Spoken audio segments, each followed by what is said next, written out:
Assalamualaikum warahmatullahi wabarakatuh. Sebelumnya, perkenalkan kami dari kelompok 10 ingin menjelaskan keanekaragaman tingkat gen, spesies, dan juga ekosistem. Sebelumnya, perkenalkan kami terlebih dahulu. Saya Ferdi Ardiansa Saputro dengan NIM 40224124. Saya Budi Lestari dengan NIM 40224077. Saya Wobia dengan NIM 40224141. Selamat menyaksikan teman-teman. Yang pertama adalah keanekaragaman tingkat gen. Keanekaragaman tingkat gen adalah perbedaan susunan gen di antara individu-individu dalam satu spesies. Perbedaan susunan gen ini menyebabkan banyaknya variasi dalam satu spesies. Akibatnya, tidak ada satupun individu yang sama persis.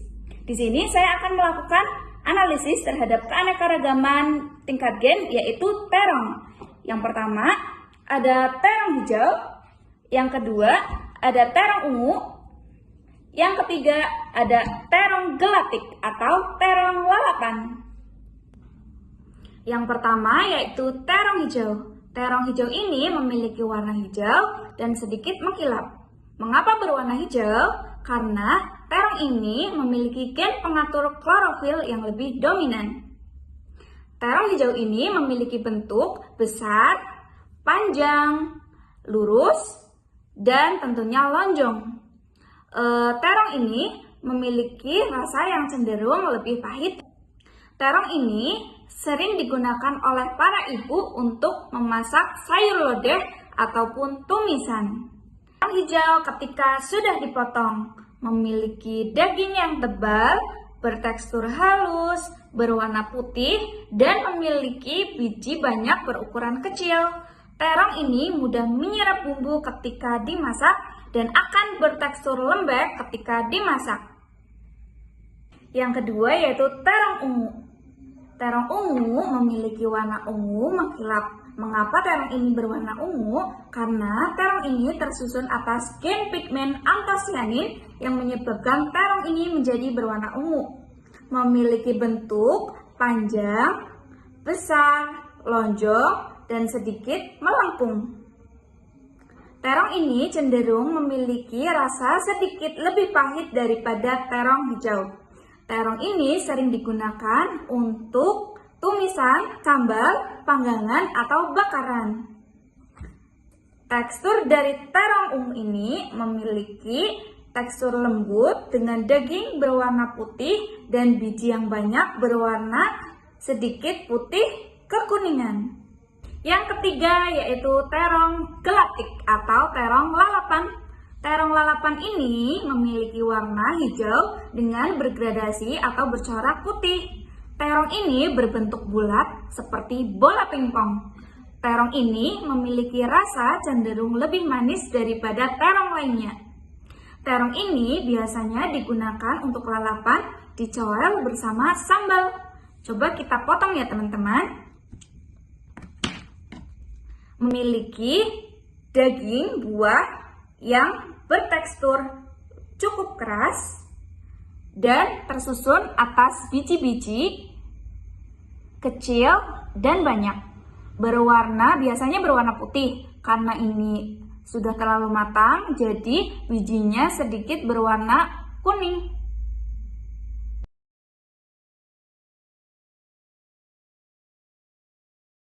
Hai teman-teman, sekarang aku akan menjelaskan lebih dalam tentang famili terong, yaitu Solanacea.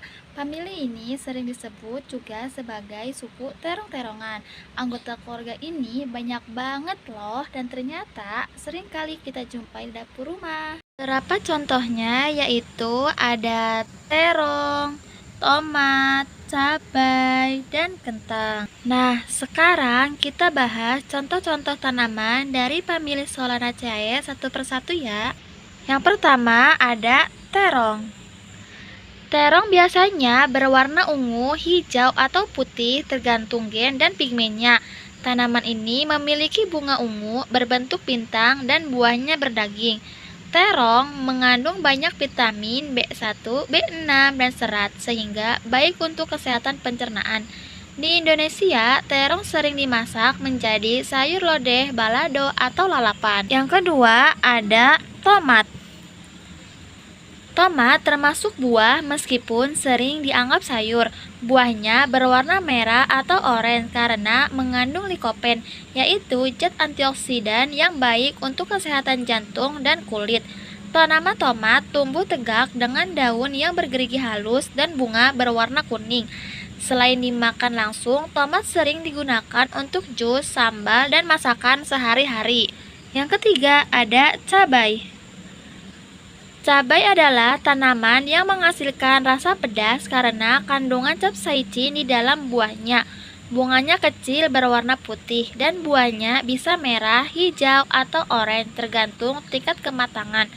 Selain memberi cita rasa, capsaicin juga bermanfaat untuk melancarkan peredaran darah dan meningkatkan metabolisme tubuh. Yang terakhir itu ada kentang. Kentang adalah tanaman umbi yang tumbuh di dalam tanah. Bagian yang kita makan sebenarnya adalah batang yang membengkak dan menyimpan cadangan makanan berupa pati atau karbohidrat. Daunnya hijau, bunganya putih keunguan, dan tumbuh baik di daerah dataran tinggi yang sejuk. Kentang banyak digunakan untuk bahan makanan seperti kentang goreng, perkedel, dan sup. Jadi teman-teman, walaupun terong, tomat, cabai, dan kentang terlihat berbeda, semuanya masih satu keluarga, yaitu Solanaceae. Mereka punya struktur bunga dan biji yang mirip dan sama-sama memiliki senyawa alkaloid yang menjadi ciri khas famili ini. Dari sini kita belajar bahwa pengelompokan tumbuhan berdasarkan persamaan ciri membantu kita memahami hubungan antara tanaman di alam. Oke, kembali lagi dengan saya teman-teman. Di sini saya akan menjelaskan apa itu ekosistem sawah. Tentunya teman-teman juga tentunya tidak asing apa itu yang dinamakan sawah. Tentunya di daerah teman-teman juga terdapat sawah pastinya, bukan? Baik, di sini saya akan menjelaskan secara sederhana ekosistem sawah. Jadi ekosistem sawah adalah ekosistem buatan manusia. Tentunya dikelola juga oleh manusia itu sendiri. Dengan tujuan utamanya sendiri di sini untuk budidaya tanaman pangan. Oke teman-teman, di sini untuk selain sawah juga tentunya mempunyai banyak sekali tumbuhan lain di sekitarnya ya teman-teman. Untuk contohnya sendiri di sini ada tanaman kacang, ada tanaman jagung, ada pohon kelapa dan juga masih banyak lain sebagainya. Dan juga tentunya di sini teman-teman juga tentunya pasti mendengar ada suara hewan apa aja yang biasanya ada di dalam sawah tentunya ya. Dan juga tentunya mungkin teman-teman mendengarnya di sini ada suara katak dan juga suara hewan lain sebagainya. Tentunya banyak sekali teman-teman. Dan juga di sini ada beberapa macam komponen abiotik. Untuk contohnya seperti air irigasi. Untuk air irigasinya sendiri mungkin teman-teman juga agak dengar ya dari arah situ. Untuk air irigasinya sendiri. Jadi air irigasinya sendiri di sini bisa sekali untuk membantu dalam penyuburan untuk tanah-tanah di dalam sawah di sini. Dan juga di sini ada tanah berlumpur. Tanah berlumpur juga tentunya di sini sangat membantu sekali untuk dalam proses penumbuhan si padinya sendiri di sini teman-teman. Tentunya banyak sekali ya di sini dan juga tentunya di sini ada jaring-jaring makanannya juga tersendiri. Untuk jaring makanannya sendiri di sini tentunya ada contohnya ada padi. Padi bisa dimakan oleh tikus. Tikus dimakan oleh si elang.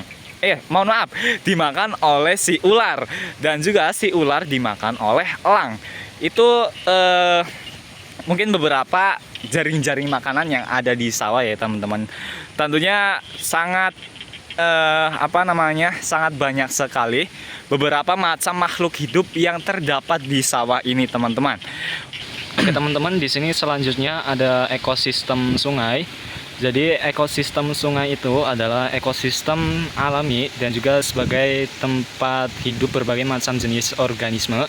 Di dalam sungai sendiri juga tentunya mempunyai beberapa macam jenis komponen. Ada komponen abiotik dan juga komponen biotiknya pula. Untuk komponen abiotiknya sendiri di sini tentunya ada air yang tentunya mengalir ya teman-teman. Dan juga selain itu di sini mempunyai suhu air dan juga tentunya udara di sekitar sini. Selain itu di sini juga ada komponen biotiknya sendiri. Untuk komponen biotiknya sendiri di sini terdapat beberapa macam jenis. Di sini ada tumbuhan air dan juga tentunya berbagai macam jenis hewan-hewan yang ada di sekitar sini. Ada kepiting, ada ikan, buaya dan juga lain sebagainya. Ekosistem selanjutnya merupakan ekosistem kebun, di mana ekosistem kebun merupakan ekosistem buatan layaknya seperti ekosistem sawah. Selain itu juga tentunya ekosistem kebun di sini mempunyai beberapa macam komponennya. Untuk komponen abiotiknya sendiri di sini meliputi tanah, meliputi sinar matahari dan juga tentunya air. Selain itu juga tentunya di sini untuk ekosistem kebunnya sendiri juga tentunya mempunyai komponen biotik. Untuk contohnya seperti serangga, burung, hewan-hewan dan juga tanaman yang ada di sekitar sini ya teman-teman. Untuk contoh tanamannya yang ada di sekitar sini seperti tanaman kacang, tanaman jagung dan juga tanaman lain sebagainya. Untuk hewan-hewannya di sini ada belalang, kupu-kupu, capung dan juga lain sebagainya. Sekian persembahan dari kelompok kami. Terima kasih sudah menonton.